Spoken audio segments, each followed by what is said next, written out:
انہی میں سے ایک آتا ہے کہ آپ صلی اللہ علیہ وسلم سے سوال کیا گیا کہ کون سا کلام افضل ہے؟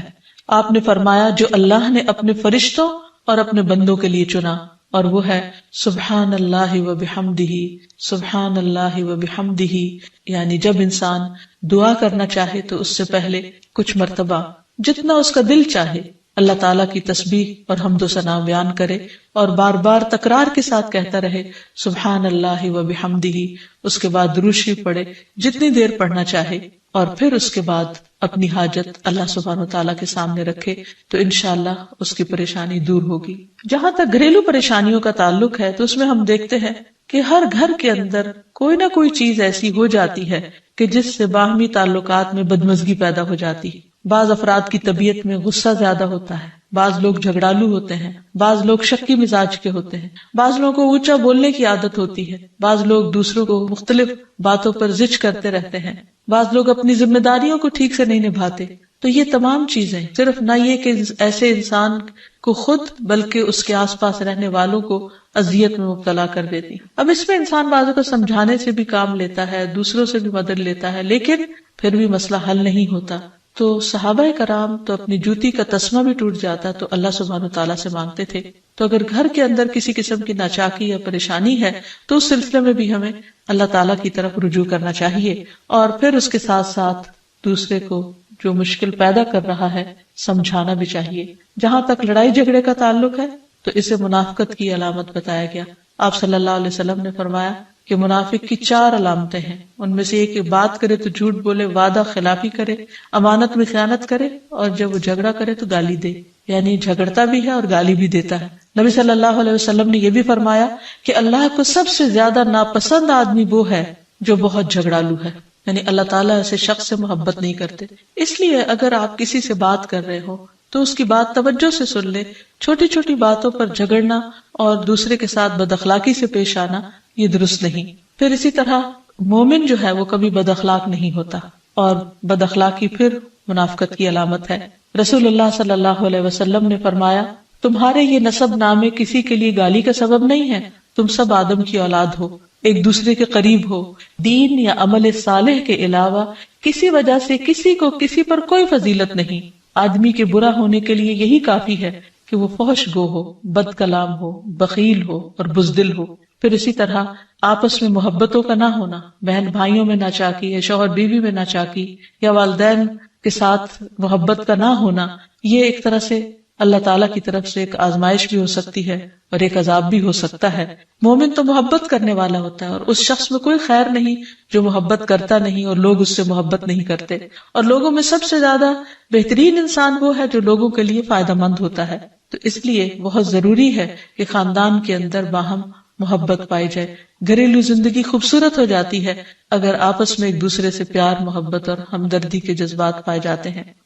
پھر اسی طرح بعض اوقات گھریلو زندگی میں بدگمانیاں بہت تکلیف دیتی ہیں، یا گھر کے کچھ افراد سنی سنائی باتوں پر یقین کرتے ہوئے دوسروں کے خلاف بدگمانی پال لیتے ہیں، تو اس سے بھی پرہیز کرنے کی ضرورت ہے۔ اسی طرح گھریلو پریشانیوں میں گھر کا تنگ ہونا بھی ایک عذاب کی شکل ہے۔ اس لیے نبی صلی اللہ علیہ وسلم نے ہر وضو کرنے کے بعد جو دعا سکھائی اس میں خاص طور پر یہ دعا آتی ہے کہ اللہ میرے گھر میں وسعت پیدا کر دے، یعنی ایک تو دلوں میں وسعت ہو اور دوسرا یہ ہے کہ جگہ بھی کشادہ ہو۔ رسول اللہ صلی اللہ علیہ وسلم نے فرمایا 3 چیزیں بدبختی میں سے ہیں۔ عورت جب تو اسے دیکھے تو وہ تجھ کو بری لگے اور وہ تجھ پر اپنی زبان چلائے، اور اگر تو اس سے غائب ہو تو وہ اپنے نفس کی اور تیرے مال کی حفاظت نہ کرے۔ دوسرے مریل سواری کہ اگر تو اسے مارے اور چلائے تو تجھ کو تھکا دے، اور اگر اسے چھوڑ دے تو تجھے جلد تیرے ساتھیوں تک نہ پہنچائے، اور ایسا گھر جو تنگ اور کم سہولتوں والا ہو۔ تو اس لیے اگر انسان ایسی کسی تکلیف میں مبتلا ہے تو اس کا حل بھی یہی ہے کہ کوشش کے ساتھ ساتھ انسان دعا کرے۔ اسی طرح خرچ میں کمی، وسائل میں کمی، مال میں کمی، یہ تمام چیزیں بھی عموماً گھروں کے اندر جھگڑے پیدا کر دیتی ہیں۔ کھانے پینے کی قلت، بنیادی ضروریات کا پورا نہ ہونا، تو ایسی صورت میں بھی انسان اللہ تعالیٰ کی طرف رجوع کرے، اور اس کے لیے ساتھ ہی کوشش بھی ضروری ہے۔ کوشش میں سب سے پہلے تو یہ کہ انسان لڑائی جھگڑا چھوڑے، صبر و ضبط کی عادت ڈالے، برداشت و تحمل کی عادت اپنے اندر پیدا کرے، اپنے اخلاق کو بہتر بنائے۔ ایک حدیث کے مطابق اللہ سبحانہ و تعالیٰ جب کسی گھرانے پر خیر و برکت نازل فرمانا چاہتے ہیں تو اس گھر والوں کے اندر نرمی پیدا کر دیتے ہیں. اور ایک اور حدیث میں یہ بھی آتا ہے کہ جو نرمی سے محروم کر دیا گیا وہ ہر خیر و بلائی سے محروم کر دیا گیا. تو اس لیے گھر کے ہر فرد کو اپنے اپنے رویے پر غور کرتے ہوئے اپنے اخلاق کی اصلاح کرنے کی ضرورت ہے، اور دوسروں سے توقعات زیادہ رکھنے کی بجائے اپنا طرز عمل اچھا کرنے کی ضرورت ہے. اور گھر والوں کے ساتھ بہترین ہونا نبی صلی اللہ علیہ وسلم کی سنت ہے. آپ نے فرمایا تم میں سے بہتر وہ ہے جو اپنے گھر والوں کے لیے بہتر ہو، اور میں تم سب کی نسبت اپنے گھر والوں کے حق میں اچھا ہوں. یعنی آپ نے اپنی مثال دی کہ میں سب سے اچھا سلوک اپنے گھر والوں سے کرتا ہوں، تو تمہیں بھی اگر اچھا بننا ہے تو ایسا ہی کرنا ہوگا. پھر اسی طرح گھر والوں کو زیادہ سے زیادہ فائدہ پہنچانا. حسن بصری سے مروی ہے کہ اللہ تعالیٰ کے نزدیک پسندیدہ بندے وہ ہیں جو اپنے اہل و عیال کو سب سے زیادہ نفع دینے والے ہیں. پھر اسی طرح پیار و محبت سے رہنا. اگر لڑائی جھگڑا ہو بھی جائے یا کوئی غلط فہمی پیدا بھی ہو جائے تو اس وقت خاموشی اختیار کر لینا، مناسب وقت کا انتظار کر کے اس غلط فہمی کو دور کرنا ضروری ہے. پھر اسی طرح اللہ سبحانہ وتعالیٰ نے گھریلو زندگی کو خوشگوار بنانے کے لیے جو بہترین ہدایت ہمیں قرآن مجید میں دی ہے وہ ہے عفو درگزر سے کام لینا. اللہ تعالیٰ فرماتے ہیں اے لوگو جو ایمان لائے ہو، بے شک تمہاری بیویوں اور تمہارے بچوں میں سے بعض تمہارے دشمن ہیں، سو ان سے ہوشیار رہو، اور اگر تم معاف کرو اور درگزر کرو اور بخش دو تو بے شک اللہ بے حد بخشنے والا نہایت رحم فرمانے والا ہے. تمہارے مال اور تمہاری اولاد تو محض ایک آزمائش ہے، اور جو اللہ کے پاس ہے وہ بہت بڑا اجر ہے. واللہ عندہ اجر عظیم، اور جو اللہ ہے اسی کے پاس بہت بڑا اجر ہے. یعنی انسان کو بعض اوقات اپنی ہی بیوی یا بیوی کو اپنے ہی شوہر سے اور بعض اوقات اپنے ہی بچوں سے یا اپنے ہی والدین سے دشمنی کا اندیشہ ہو سکتا ہے، اور وہ ایک دوسرے کے لیے مصیبت اور بلا ہو سکتے ہیں. لیکن ایسی صورت میں بھی انسان کا گزارا نہیں ہو سکتا جب تک ایک دوسرے کو معاف نہ کرے. زندگی کی گاڑی نہیں چل سکتی جب تک انسان دوسروں کے قصور اور غلطیاں ان سے درگزر نہ کرے. کیونکہ ہر انسان کبھی غصے کی وجہ سے، کبھی جہالت کی وجہ سے، کبھی جلد بازی کی وجہ سے، کبھی لوگوں کے اکسانے پر اپنے پیاروں کے ساتھ زیادتیاں کر جاتا ہے. تو ایسی صورت میں انسان اگر چاہتا ہے کہ اس کی زندگی خوشگوار ہو تو اسے معاف کرتے رہنا چاہیے. نبی صلی اللہ علیہ وسلم کے اخلاق کے بارے میں جب پوچھا گیا تو حضرت عائشہ کہتی ہیں کہ آپ تان و تشنیع کرنے والے نہ تھے، یعنی تانے نہیں دیتے تھے. یعنی اگر کسی سے غلطی ہو جاتی تو اسے بار بار یاد نہیں کراتے تھے، فحش کام نہیں کرتے تھے، بازاروں میں چیخنے والے اور برائی کا بدلہ برائی سے دینے والے نہ تھے، بلکہ معاف کرنے والے اور درگزر کرنے والے تھے.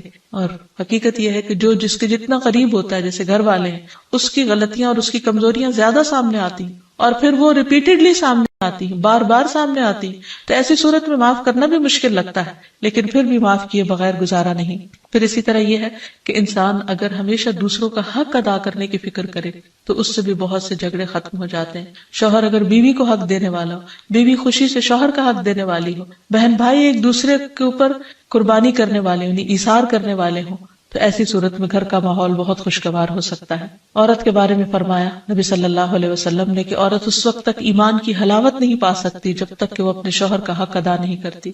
اسی طرح شوہر کے لیے نبی صلی اللہ علیہ وسلم کا یہ اسوہ حسنہ بہترین ہے کہ آپ صلی اللہ علیہ وسلم اپنے گھر ہوتے ہوئے اپنے گھر والوں کے کام کاج میں ہاتھ بٹایا کرتے تھے، ان کی خدمت کیا کرتے تھے.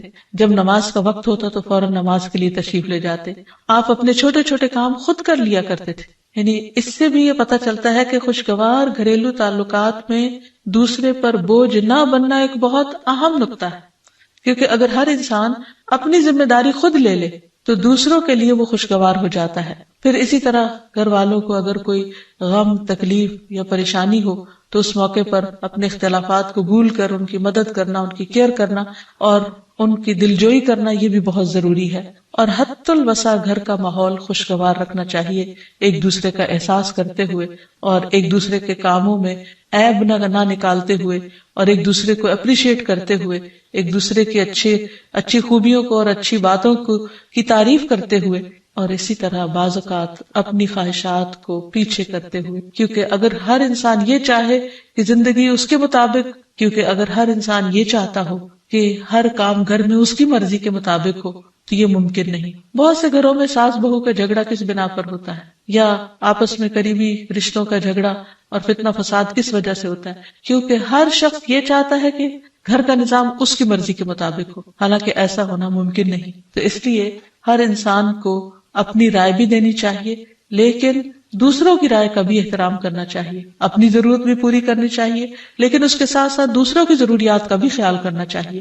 پھر اسی طرح بہت سے معاملات میں قناعت اختیار کرنی چاہیے، کیونکہ یہ زندگی بذات خود ایک امتحان ہے، اور اصل عیش و عشرت کی جگہ جنت ہے، دنیا نہیں، یا دنیا کا گھر نہیں۔ تو اس لیے ضروری ہے کہ مشکل حالات میں انسان اپنے عزیزوں کا، پیاروں کا، گھر والوں کا ساتھ دے، ان کی مدد کرے۔ مثلا شوہر کے اگر معاشی حالات تنگ ہیں تو بیوی ناجائز مطالبات نہ کرے، اسی طرح اگر بیوی بیمار ہے تو شوہر اس سے بہت زیادہ گھر کے کام کا مطالبہ نہ کرے۔ تو ایک دوسرے کے حالات کی رعایت کرتے ہوئے اگر انسان ایک دوسرے سے توقعات رکھے تو اس سے بھی حالات بہت خوشگوار ہو سکتے ہیں۔ اور پھر یہ کہ ہمیشہ دوسروں کی چھوٹی چھوٹی ایفرٹ پر ان کے لیے شکر گزاری کے جذبات ہونے چاہیے۔ مثلا اگر کوئی آپ کو گھر میں پانی پلا دے تو آپ اس پر بھی شکریہ بولیں۔ ہم عام طور پر اگر گھر سے باہر کہیں ہوتے ہیں اور کوئی ہمارے ساتھ تھوڑے سا بھی احسان کا معاملہ کرے تو ہم اس کے احسان کو مانتے ہیں، لیکن گھر والوں کا احسان ماننا ایک مشکل کام لگتا ہے۔ تو اس لیے اگر ہم چاہتے ہیں کہ گھریلو زندگی خوشگوار ہو تو اس میں گھر والوں کے احسان کو بھی ماننا ضروری ہے۔ اور پھر چھوٹی چھوٹی اذیتوں کو بہت مینشن نہیں کرنا چاہیے، ان کا ذکر نہیں کرنا چاہیے، ان پر صبر کرنا چاہیے۔ تو جو شخص شکر اور صبر سے کام لیتا ہے اس کی زندگی لازماً خوشگوار ہوتی ہے۔ لیکن اس کے باوجود بھی اگر گھریلو زندگی میں تنگی ہو، تکلیف ہو، آپس کی ناچاکی ہو، دشمنی ہو، پریشانی ہو، بہت بے چینی ہو، تو پھر اللہ سبحانہ وتعالیٰ ہی کی طرف رجوع کرنا چاہیے، کیونکہ قرآن مجید میں آتا ہے وَإِن يُرِدْكَ بِخَيْرٍ فَلَا رَادَّ لِفَضْلِهِ يُصِيبُ بِهِ مَن يَشَاءُ مِنْ عِبَادِهِ وَهُوَ الْغَفُورُ الرَّحِيمُ۔ اور اگر اللہ تمہیں کوئی تکلیف پہنچانا چاہے تو اس کے سوا کوئی اسے دور کرنے والا نہیں، اور تجھ سے کوئی بھلائی کرنا چاہے تو کوئی اسے ٹالنے والا نہیں۔ وہ اپنے بندوں میں سے جسے چاہے فضل سے نوازتا ہے، اور وہ بخشنے والا اور رحم کرنے والا ہے۔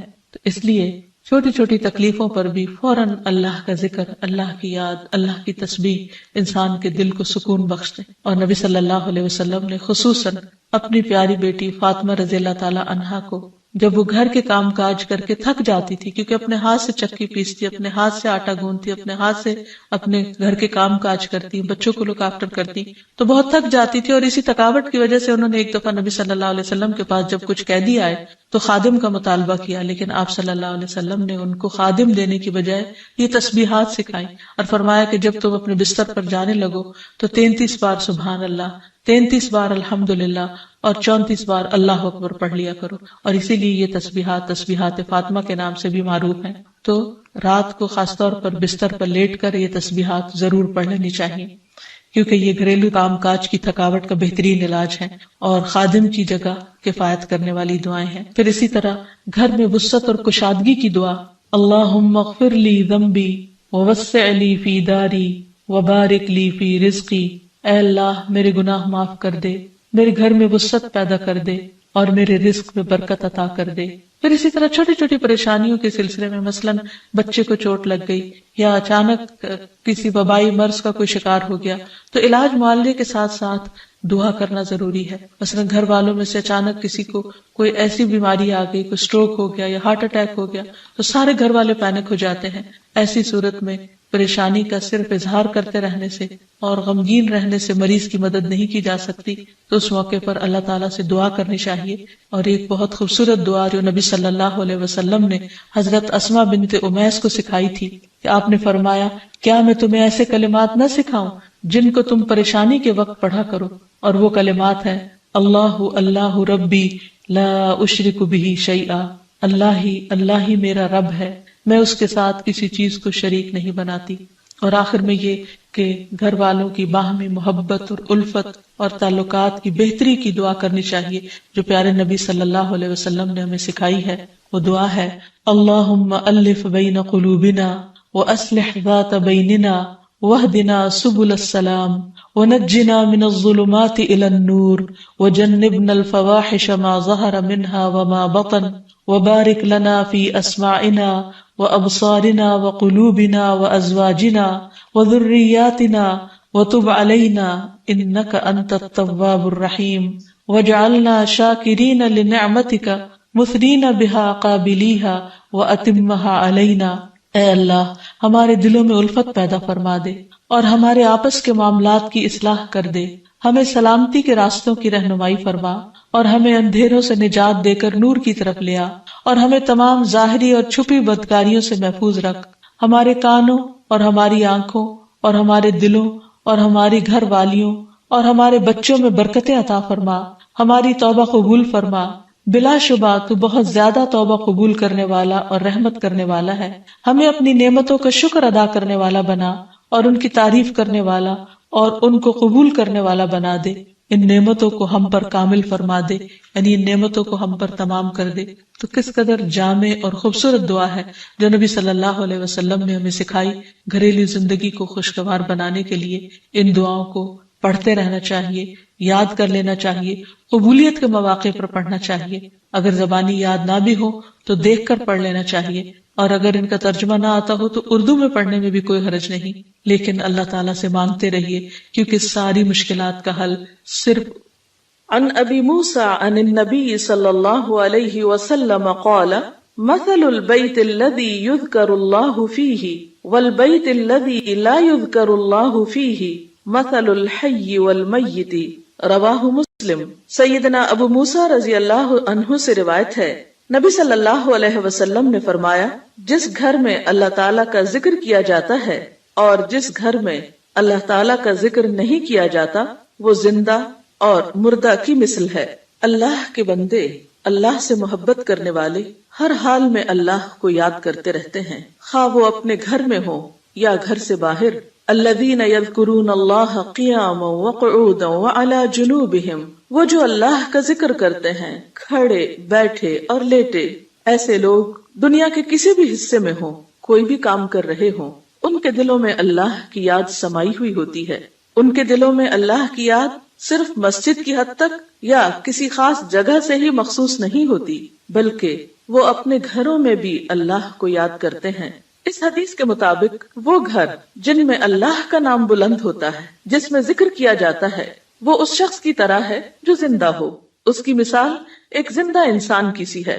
اس کے برعکس وہ گھر جس میں اللہ کا نام نہ لیا جاتا ہو، اللہ کا ذکر بلند نہ ہوتا ہو، اس گھر کی مثال ایک مردہ کی سی ہے۔ اور آپ سب جانتے ہیں کہ زندہ اور مردہ برابر نہیں ہوا کرتے۔ لا يستوي الاحیاء ولا الاموات، زندہ اور مردہ برابر نہیں، دونوں میں بہت بڑا فرق ہے۔ اسی طرح ان دو گھروں میں بھی بہت فرق ہے، جن میں سے ایک میں اللہ کی یاد بلند ہو، اللہ کا نام بلند ہو، اور دوسرے وہ جس میں اللہ تعالیٰ کو یاد کرنے والا کوئی نہ ہو۔ قرآن پاک میں اللہ سبحانہ و تعالیٰ کو یاد کرنے والوں کی صفت یہ بتائی گئی ہے کہ رجال لا تلہیہم تجارت ولا بیع عن ذکر اللہ، وہ ایسے لوگ ہیں جنہیں تجارت اور خرید و فروخت اللہ کی یاد سے غافل نہیں کرتی، یعنی عین دنیا کے اندر رہتے ہوئے بھی وہ اللہ کو یاد کرتے رہتے ہیں۔ وَإِقَامِ الصَّلَاةِ وَإِيتَاءِ الزَّكَاةِ، نماز قائم کرنے اور زکوٰۃ کی ادائیگی سے کوئی چیز انہیں منع نہیں کرتی، مانے نہیں ہوتی۔ اور وہ یہ کیوں کرتے ہیں؟ یعنی اللہ کو یاد کیوں کرتے رہتے ہیں اور اپنے فرائض کی ادائیگی میں سرگرم کیوں رہتے ہیں؟ یخافون یوما تتقلب فیہ القلوب والابصار، وہ اس دن سے ڈرتے ہیں جس دن دل اور نگاہیں الٹ پلٹ ہو جائیں گی، یعنی قیامت کا خوف ہے ان کے دل کے اندر، اور اس کے ساتھ ساتھ اللہ کے فضل کے امیدوار بھی ہیں۔ لیجزیہم اللہ احسن ما عملوا ویزیدہم من فضلہ، تاکہ اللہ ان کو بدلہ دے ان کے اچھے اعمال کا جو انہوں نے کیے، اور اپنے فضل سے زیادہ بھی نوازے۔ واللہ یرزق من یشاء بغیر حساب، اور اللہ اپنے رزق میں سے جسے چاہتا ہے بے حساب عطا کر دیتا ہے۔ تو بات یہ ہے کہ جو دل خوف اور امید کے درمیان ہوتے ہیں وہ دل اللہ کی یاد سے معمور ہوتے ہیں، اور جن لوگوں کے دل اللہ کی یاد سے معمور ہوتے ہیں ان کے گھر بھی اللہ کی یاد سے معمور ہوتے ہیں۔ عام طور پر گھروں میں دو طرح سے ذکر ہوتا ہے، ایک انفرادی ذکر اور ایک اجتماعی ذکر۔ انفرادی ذکر میں نماز پڑھنا، قرآن کی تلاوت، اور اسی طرح چلتے پھرتے، اٹھتے بیٹھتے، گھر کے کام کاج کرتے، لیٹتے جاگتے، چلتے پھرتے اللہ کو یاد کرتے رہنا، خصوصاً وہ مسنون اذکار جو رسول اللہ صلی اللہ علیہ وسلم سے وارد ہیں۔ اور دوسری قسم اجتماعی ذکر کی ہے کہ کسی ایک گھر میں مختلف لوگ جمع ہو کر یا اہل خانہ ہی جمع ہو کر اکٹھے بیٹھ کر اللہ کو یاد کریں. اور اس سے مراد کسی خاص قسم کا وظیفے کا ورد ہی نہیں بلکہ اللہ تعالیٰ کی یاد کے مختلف طریقے ہو سکتے ہیں. اللہ تعالیٰ کی معرفت حاصل کرنے، علم سیکھنے اور جاننے کے جو حلقات ہیں وہ بھی اللہ ہی کے ذکر اور اللہ ہی کی یاد کی طرف انسان کو راغب کرتے ہیں. قرآن پاک میں خاص طور پر ازواج مطہرات کو یہ حکم دیا گیا وَاذْكُرْنَ مَا يُتْلَى فِي بُيُوتِكُنَّ مِنْ آيَاتِ اللَّهِ وَالْحِكْمَةِ، اور ذکر کرتی رہو، یاد کرتی رہو جو تمہارے گھروں میں پڑھی جاتی ہیں اللہ کی آیات اور حکمت کی باتیں. یعنی ازواج مطہرات رسول اللہ صلی اللہ علیہ وسلم کے گھر میں قرآن پاک اور حکمت کی باتوں کا ذکر کریں، یعنی انہیں آپس میں بھی سیکھیں سکھائیں اور دوسروں کو سکھانے کا بھی انتظام فرمائیں. تو گویا ذکر کی مجالس سے مراد تسبیحات وغیرہ کرنا بھی ہو سکتا ہے اور علم کی مجالس بھی ہیں، اور خصوصاً ایسے علم کی مجالس جن کے ذریعے انسان کے ایمان میں اضافہ ہو، اللہ تعالیٰ سے تعلق مضبوط ہو. قرآن پاک میں اللہ تعالیٰ نے اہل ایمان کو خصوصی طور پر تنبیہ فرمائی، تلقین فرمائی، یا ایھا الذین آمنوا لا تلہکم اموالکم واولادکم عن ذکر اللہ، اے لوگو جو ایمان لائے ہو، تمہارے مال اور تمہاری اولادیں تمہیں اللہ کے ذکر سے غافل نہ کریں. ومن یفعل ذلک فاولئک ھم الخاسرون، اور جو ایسا کریں گے وہی لوگ دراصل خسارہ پانے والے ہیں، نقصان اٹھانے والے ہیں. یعنی گھر میں ہوتے ہوئے انسان دنیا کے کاموں میں مشغول ہو جاتا ہے یا بال بچوں کی محبت میں بعض اوقات اللہ تعالیٰ کی یاد سے غافل ہو جاتا ہے، تو ایسے میں فرمایا کہ لا تلہکم اموالکم واولادکم عن ذکر اللہ، یہ دنیا کے مال اور یہ تمہارے بال بچے تمہیں اللہ کی یاد نہ بھلائیں. گویا گھر میں ہوتے ہوئے اللہ کو یاد کرتے رہو.